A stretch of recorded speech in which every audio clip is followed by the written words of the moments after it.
Well, as countries work to phase out fossil fuels, interest is growing in harvesting solar energy. The European Space Agency has funded a feasibility study to put space-based solar satellites in orbit by the year 2040. Well, let's talk to Simonetta Cheli, who's Director of Earth Observation Programs at the European Space Agency. Welcome to the program, Simonetta. For a non-scientist like me, this sounds like science fiction. Just how is this going to work?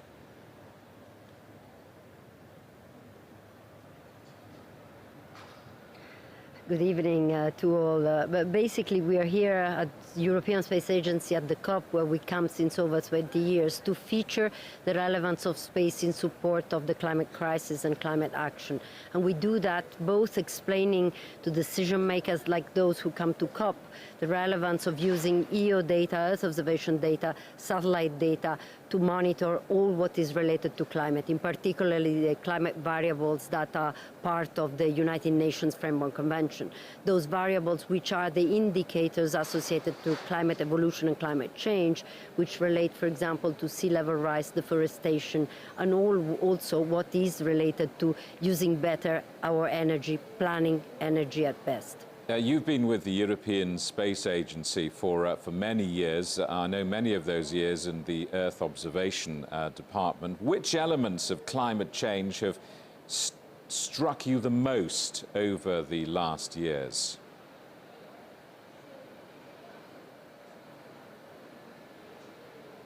Well, certainly we have seen an evolution and trends in the context of climate, and we do that in working together with the scientists worldwide, using the data to see the trends, for example, on sea level rise, which are passing from an average yearly of 3.5 millimeters to a trend which takes to 4.8 millimeters per year.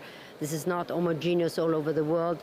We've seen also 1 trillion ice loss per year over the ice melting. This impacts, of course, on sea level rise. We've seen deforestation.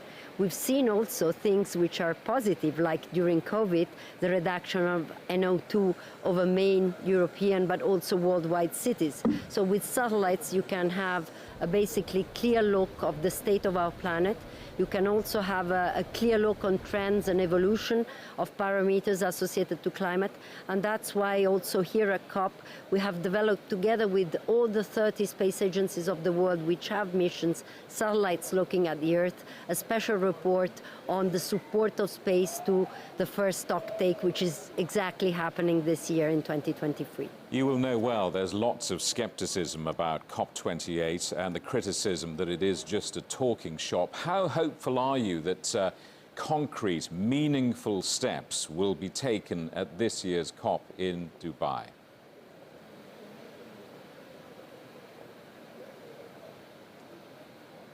This year's COP is a very topical one, not only because it's the year of the stock-take, of having an assessment of the overall achievement or non-achievement of the objective which was set down by the agreement of Paris, the COP21, in terms of containing temperature levels, and on those we don't have good elements of information. Actually, it's not going in the right direction.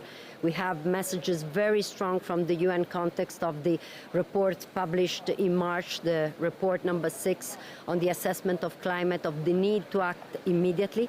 But we also have quite some strong messages which go in the right direction. For example, methane is a big topic here at COP28.